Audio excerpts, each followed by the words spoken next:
Guys, welcome to another episode of TokeMoments. My name is TokeMakinwa. The vlog is back to its old version. Are you guys happy now? Some people were like, no, Toke, take it back to what it was like. There was nothing wrong with it. If it's not broken, don't fix it. Some other people felt like, you know what, we might grow into it. But I've decided to strike a balance. Maybe we'll do some videos this way and we'll do some other videos that way till we all can find where we feel most comfortable. We'll just keep trying because that's what the vlog is about. I feel like every Wednesday I get to connect with millions of people all around the world. I'm really thankful for that opportunity. I do not take it for granted. As you see, I take your feedback very seriously. Today, I will be talking about something that I feel very, very strongly about. Isn't it funny how I feel strongly about all of my topics? Well, don't mind me, it's just one word that I love to use. But yeah, that's what we do on the vlog. We talk about these things that everybody talks about. They talk about it in the comfort of their bedrooms, with their close friends, and then we all go out and act like, we don't talk about things like that. People ask why we always do relationship topics. Well, that's what the vlog is all about. We talk about relationships, we talk about men, we talk about women, we talk about everything. So if this is your very first time of watching, you are most welcome. I hope this is not your last. Back to what I was saying. This vlog is about one scenario that every girl hates to be in. Every girl dreads this particular situation, and the guys are guilty of doing it. Well, when I say the guys, you guys know right now that it's not all guys, right? Some of them, yeah? It's a big question that I have to ask. Why would you collect a girl's number when you have no intentions to call her?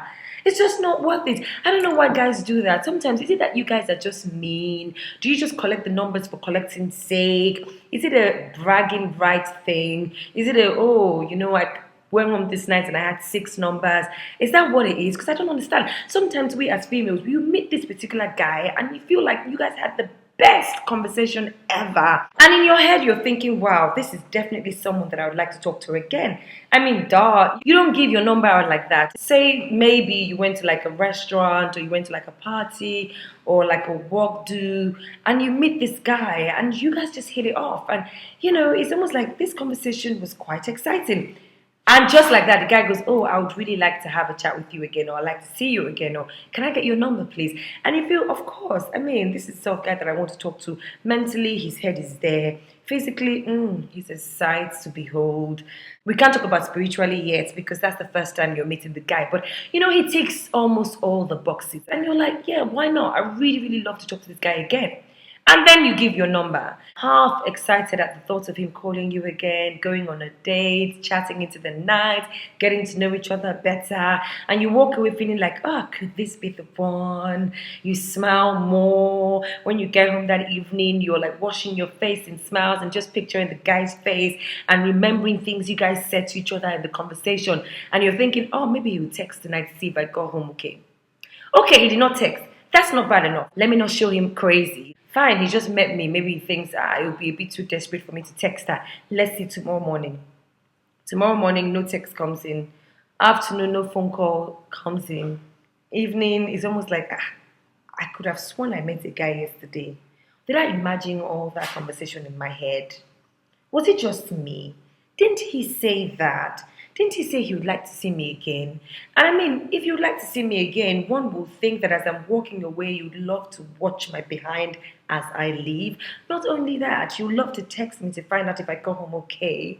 And first thing in the morning, just because you enjoyed the conversation, you would love to take it from there. Let's start firing text messages back and forth. And, that way we can plan to meet up and plan to go on a lunch date. Let's do lunch because then it's safe and then we can still talk some more before we decide to do dinner. And then nothing. 1 day leads to 2 days, nothing.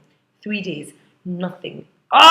The worst is if the guy actually asks for your BB and you actually swap BB pins and the guy is just there occupying space on your BB and he hasn't said anything. Now, I'm very old-fashioned. Some people are looking at me right now saying, why are you suffering yourself? Just holler at the guy. No, ladies, let me tell you why. If a guy is into you, he's into you. If a guy meets a chick that he wants to see again, he's definitely going to holler at her the next day.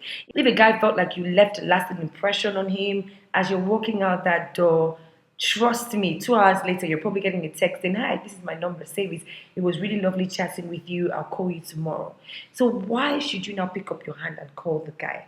I believe in the first date rule. The guy has to call me first. The guy has to make the first step. It's not me being shallow. I'm sorry. It's dating as dating should be. The guy is the hunter. You are the flower. The guy comes to the garden to pick out the beautiful flower. You're not supposed to jump in his face and be like, "Hey, I met you yesterday night. Do you remember me? Let's go for lunch." Don't you see how crazy that sounds? Ladies, if you've been in this scenario before and the guy refused to call you, say for instance, this is like the 5th day, do not succumb into that crazy voice in your head telling you to fire a text message to him. Ha! Please don't! Do not text him. That guy is definitely not that into you, because if he was, it would not take him 5 days to remember that he met you. Come on, you are a queen, a whole you. And to think that you don't give out your number so easily and you get this guy your number and he's now acting like a fish. You know, we spoke about these guys that are lazy toasters. The guys in this generation, sometimes they just give me a headache. Like, honestly, for the guys, this is not me bashing you. I'm actually just giving you a tip. Don't do that. If you have no intentions of calling the girl, don't collect a number. There's no need. Just have a good conversation. Have the conversation to pass on the hours that night. Say your good night. You don't have to ask for her number. That way she doesn't feel there's something wrong with her. You know how this thing can just mess you up totally. You start asking yourself those crazy questions. Like, did I say something wrong? Did I laugh too much? Was there something in my teeth? Did I crack a wrong joke? Did I smell? You know, I thought he was laughing. It seemed like we hit it off. So why? Is there something wrong with me? There's nothing wrong with you. Some guys just do it for the chase. Some guys just feel like there's a need to collect the number and there's really no need. If you don't feel like you want to see the girl again, don't waste your time. Like, seriously, just be like, "Hey, it was nice talking to you. What's your name again? My name is this. See you around." Finish! See you around is safe. And you both walk your separate ways. And if you see each other again, you're like, "Jinx, are you following me?" No. See you again. I'll see you around or whatever. You know, don't do that, guys. It's a new year. It's a new year. All the spirit of these foolish guys that'll just be wasting our time. That'll just be making you feel as if there's something wrong with you. Fall down and die. Lose my number. Lose my number. It's a good thing sometimes to let them lose your number. Let them not call you. Because they're time wasters. That kind of guy does not have anything good to do, because if he saw something that made him shake, he will not let you go. He will call you as you're leaving. So if you're contemplating calling a guy that's not called you in 5 days, oh girl, shine your eye. He's not that into you. By the time you call him, you might have to explain who you are, explain where you met him, because who knows if you met 5 girls that night and he took all their numbers. Save yourself the embarrassment, please. Save yourself the shame. Don't do that. The worst thing that can happen to you is having to say, "Hey, my name is Jane. Do you remember me? We met at that party and we swapped numbers." And it's like, "Jane, what party? Oh, Jane. Hi, hey, can I call you back?" You have just died. You have just killed yourself for nothing. Hey! The things that these men let us women go through, I reject it in this year. My single sisters, you will not have to hustle for you to find your own. If the man does not call you back the next day after he takes your number, oh girl, when he calls, don't even answer the phone for like 3 days. You know, let him keep calling. That way he will sweat and have to explain himself that, "Yeah, I met you at that," and you're like, "Oh, that was you." And then you say something funny that he said that night, and you're like, "Oh, I remember you. What happened to you?" Catch my drift? Thank you guys for watching. You guys are awesome-tastic as always. Please remember to subscribe to my YouTube channel and follow me on Twitter. I am a toaster with a double R.